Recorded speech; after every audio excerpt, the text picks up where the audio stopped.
నమస్తే. షుగర్ వ్యాధి పేషెంట్ ప్రతి ఇంట్లో ఉన్నాడు. కానీ ప్రాబ్లమ్ ఏందంటే, ఇప్పుడు మన దగ్గర షుగర్ వ్యాధి రివర్స్ చేసుకోవడానికి చాలామంది వస్తారు. చాలామంది వచ్చినప్పుడు మనం కేస్ తీసుకుంటాం గదా! ఏం ప్రశ్న వేస్తామంటే, "మీకు షుగర్ వ్యాధి ఎప్పటి నుంచి ఉంది?" అయితే పేషెంట్స్ చెప్తారు. 1 ఇయర్ నుంచి ఉందని. కొందరేమో 20 ఇయర్స్ నుంచి ఉంది. కొందరేమో 5 నెలల నుంచి ఉంది. అట్లా వేరే సమాధానాలొస్తాయి. కానీ దాని అర్థం ఏంది? ఇప్పుడు పేషెంట్ చెప్పిండనుకోండి, 6 నెలల నుంచి నాకు షుగర్ ఉంది. దాని అర్థం ఏందంటే, 6 నెలల నుంచి ఆ పేషెంట్‌కి షుగర్ ఉంది అని కాదు. 6 నెలలు బ్యాక్ ఆ పేషెంట్‌కి తెలిసింది ఆ పేషెంట్‌కి షుగర్ ఉందనేసి. అదెప్పటి నుంచి ఉంది ఆ పేషెంట్‌కి గూడా తెలవదు. డాక్టర్‌కి గూడా తెలవదు. కానీ ఎంత డ్యామేజ్ అయింది బాడీలో, షుగర్ లెవెల్స్ ఎంతున్నయి, దాన్ని బట్టి మనం గెస్ చేస్తాం. ఎన్ని రోజుల నుంచి ఉంది అనేసి. అయితే ఇప్పుడు షుగర్ రావడానికి కారణాల కోసం మనం ఇంకో వీడియో చేద్దాం. కానీ మీకు షుగర్ ఉందా? లేదా? అని మీరు టెస్ట్ చేసుకుంటారు గదా! ఆ టెస్ట్ చేసుకునే ముందు ఏమైనా లక్షణాలున్నాయా షుగర్ ఉండేటివి? అవి ఇవాళ డిస్కస్ చేద్దాం. ఫస్ట్ మనం ఒక సింప్టమ్ అబ్జర్వ్ చేయాలి. ఏంది? Frequent urination. ఇప్పుడు ఫ్రీక్వెంట్ యూరినేషన్ అంటే ఏంది? మీరు షుగర్ వ్యాధి పేషెంట్‌లని చూడండి. నైట్ టైమ్ పడుకున్నాక 5, 6 సార్లు కూడా లేస్తారు. టాయిలెట్ పోతారు. అయితే ఫ్రీక్వెంట్‌గా యూరిన్ పోతారు. ఎందుకు పోతారు యూరిన్ ఇంత ఫ్రీక్వెంట్‌గా? ఎందుకు పోతారంటే ఇప్పుడు మన కిడ్నీలు ఉంటాయి గదా!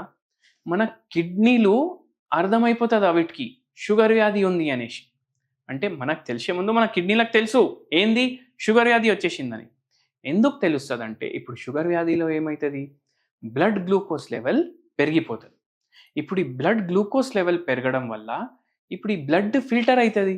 ఇప్పుడు బ్లడ్‌లో టాక్సిన్స్ పోతాయి, న్యూట్రిషన్ పోతాయి, మంచివి పోతాయి, చెడ్డవి పోతాయి. కానీ ఇవి ఫిల్ట్రేషన్ అవ్వాలి. ఇప్పుడు ఈ ఫిల్ట్రేషన్ అవ్వాలి అంటే ఎక్కడ ఫిల్టర్ అయితదంటే బ్లడ్ మొత్తం కిడ్నీలో ఫిల్టర్ అయితది.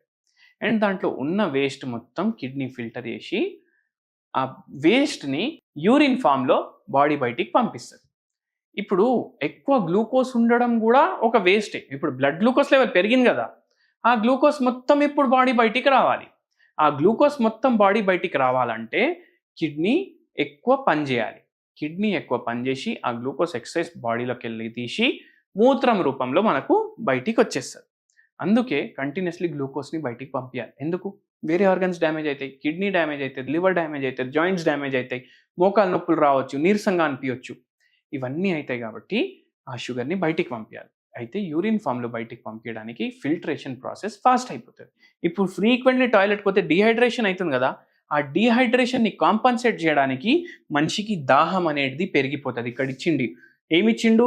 Increase thirst. ఎందుకు ఇచ్చిండు? ఇది గూడా ఒక లక్షణం. అంటే మూత్రం ఎక్కువ రావడం, దాహం ఎక్కువ అవ్వడం. ఇవి 2 అయితాయి. ఎందుకు? నేను ఇప్పుడే ఎక్స్‌ప్లెయిన్ చేషిన. సో, ఇవి లక్షణాలు చాలా మెయిన్ లక్షణాలు షుగర్ వ్యాధి ఉంటే.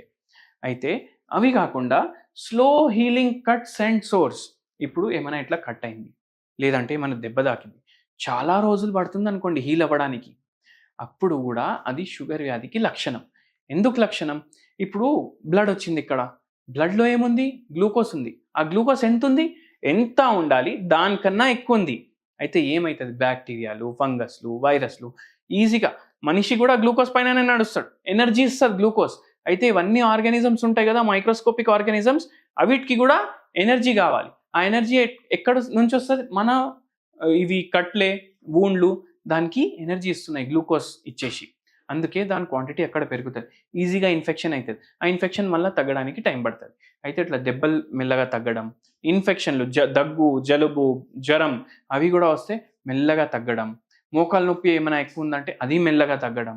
అట్లా మనకు కనిపిస్తది. మళ్ళీ ఫెటీగ్ నీరసంగా ఉండడం, నరాలు మొత్తం లాగడం. ఎందుకంటే షుగర్ వ్యాధి నరాల్ని గూడా ఎఫెక్ట్ జేస్తది. ఫుల్ డే డల్ డల్ అనిపిస్తది. ఎందుకు? గ్లూకోజ్ పెరిగింది. యాక్చువల్లీ గ్లూకోజ్‌ని మన బాడీ మెటబలైజ్ చేసుకోవాలి. ఎనర్జీ రిలీజ్ చేయడానికి గ్లూకోజ్‌ని వాడుకోవాలి. కానీ ఏమైంది ఇక్కడ? ఇన్సులిన్ రెసిస్టెన్స్ డెవలప్ అయింది. అందుకే దానివల్ల నీరసంగా అనిపిస్తది మనిషికి. మళ్ళా ఇంకేంది? Unexplained weight loss. ఇప్పుడు అన్‌ఎక్స్‌ప్లెయిన్డ్ వెయిట్ లాస్ మీరు చూడండి. ఒక టైంలో మనిషి ఫుల్ లావు దొడ్డుగా లడ్డు లడ్డు ఉంటాడు. కానీ షుగర్ వచ్చిన తర్వాత ఏమైపోతాడు? బక్కగా అయిపోతాడు. చిక్కిపోతాడు. ఎందుకు? అది మనం అర్థం చేసుకుందాం. 3 ఇంపార్టెంట్ మాక్రోన్యూట్రియంట్స్ ఉంటాయి. Proteins, fats, carbohydrates. ఇప్పుడు బాడీకి ఎనర్జీ కావాలి. బాడీకి ఎనర్జీ కావాలి. దేనికి కావాలి? ఇప్పుడు నేను మాట్లాడుతున్నా. దానికి ఎనర్జీ కావాలి. కూసోడానికి ఎనర్జీ కావాలి. పడుకున్నప్పుడు బాడీ సరిగా పనిచేయాలి. దానికి ఎనర్జీ కావాలి. మనకు రెస్ట్ ఉంది. కానీ బాడీ అయితే లోపల నడుస్తుంది కదా! దానికి గూడా ఎనర్జీ కావాలి. అయితే మన బాడీ నడిచేది మొత్తం ఎనర్జీ పైన డిపెండెంట్. ఇప్పుడు ఈ ఎనర్జీ మనకు ఏడికెళ్ళి వస్తది? మనకు గ్లూకోజ్‌కెళ్ళి వస్తది. గ్లూకోజ్ ఏడికెళ్ళి వస్తది? కార్బోహైడ్రేట్‌లకెళ్ళి వస్తది. కానీ ఏమైతుంది? బాడీ గ్లూకోజ్‌ని యూజ్ చేసుకుంటలేదు. ఎందుకు? ఇన్సులిన్ రెసిస్టెన్స్ డెవలప్ అయింది. దానివల్ల ఏమైతుంది? Frequent urination. ఆ గ్లూకోజ్ మొత్తం బయటికి పోతుంది. దానివల్ల ఏమైతుంది? దాహం. ఎక్కువ వాటర్ తీసుకుంటున్నాం. కానీ గ్లూకోజ్‌ని ఎట్లా వాడుకోవాలి? అది మన బాడీకి మర్చిపోయింది బాడీ. అయితే దానివల్ల ఏమైతదంటే మనం ఫ్యాట్స్ కూడా తింటాం. ఆ ఫ్యాట్స్ యూటిలైజ్ అవ్వడం స్టార్ట్ అవుతాయి. మన బాడీలో ఎక్సెసివ్ ఫ్యాట్ ఉంది గదా! అది మొత్తం బర్న్ అవుతుంది ఇప్పుడు. ఎందుకంటే కార్బోహైడ్రేట్ నుంచి ఎనర్జీ వస్తలేదు. దానివల్ల ఫ్యాట్ మొత్తం బర్న్ అయ్యి మనకు ఫ్యాట్ లాస్ అయితుంది. కానీ ఇప్పుడు మీరు లావు ఉన్నారు ఇట్లా కోరుకోకండి. అరే! నాకు షుగర్ వ్యాధి వస్తే నాకు వెయిట్ ఆటోమేటిక్ తగ్గిపోతదనేసి. ఎందుకంటే వెయిట్ ఎక్కువుండడం వల్ల షుగర్ వ్యాధి వస్తది. షుగర్ వ్యాధి వస్తే మొత్తం బాడీ లోపట డ్యామేజ్ అయితది. సో, ఫ్యాట్ లాస్ కూడా ఒక ఇంపార్టెంట్ రీజన్. సడెన్‌గా ఎప్పుడైనా మీకు అనిపించిందనుకోండి, వెయిట్ అరే! చాలా తగ్గిపోయింది. అది షుగర్ వ్యాధికి ఒక లక్షణం ఉండొచ్చు. అయితే దానికి మీరు ఒకసారి టెస్ట్ చేపించుకోండి. మళ్ళీ దాని తర్వాత బ్లర్డ్ విజన్. ఇప్పుడు బ్లర్డ్ విజన్ అంటే ఏంది? సరిగా కనిపియకపోవడం. ఇప్పుడు మనం కెమెరాకెళ్ళి ఫోటోస్ తీస్తాం గదా! కెమెరా నుంచి ఫోటోలు తీసినప్పుడు మీరు మీ ఫ్రెండ్స్‌దో, ఫ్యామిలీలతో ఫోటోలు తీస్తారు గదా! మీ ఫోటో అబ్జర్వ్ చేయండి. ఫోటో అబ్జర్వ్ చేస్తే మీరు ఎవరి ఫోటో అయితే తీసిండ్రో వాళ్ళు క్లియర్‌గా కనిపిస్తారు. కానీ వెనకాల బ్యాక్‌గ్రౌండ్, గిగ్రౌండ్ మొత్తం బ్లర్ అయితది. ఎందుకు బ్లర్ అయితది? ఇప్పుడు ఎందుకు బ్లర్ అయితుందంటే ఫోకస్ అంటారు దాన్ని. ఆ ఫోకస్ సేమ్ కెమెరా మెకానిజం మన కళ్ళల్లో ఉంటది. ఇప్పుడు మీరు ఏదైనా టీవీ చూస్తున్నారనుకోండి. అబ్జర్వ్ చేయండి. టీవీ చూసేటప్పుడు టీవీ మాత్రం క్లియర్‌గా కనిపిస్తది. వేరేవన్నీ మీకు బ్లర్ కనిపిస్తాయి. కానీ షుగర్ వ్యాధి పేషెంట్‌కి టీవీ గూడా కొద్దిగా బ్లర్ అనిపిస్తది. ఎందుకు? ఈ ఐస్‌కి నరాలు సప్లై చేస్తాయి గదా! రెటినా. అది గూడా షుగర్ వ్యాధి వల్ల ఎఫెక్ట్ అయితది. సో, దానివల్ల వాళ్ళకు విజన్ గూడా బ్లర్ అయితది. షుగర్ వ్యాధి మనం రివర్స్ చేయడానికి హోమియోపతి మెడిసిన్స్ తోటి రివర్స్ చేస్తాం.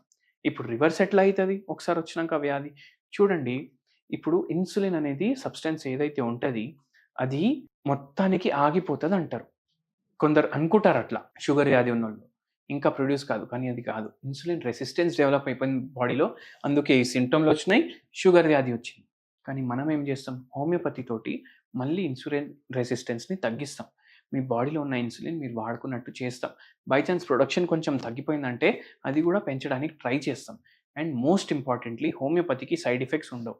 సో, మీకు షుగర్ వ్యాధి మీకు తెలిసినోళ్ళకి, బంధువులకి, దోస్తులకి ఎవరికైనా షుగర్ వ్యాధి ఉంటే మనకు రెఫర్ చేయొచ్చు. Thank you.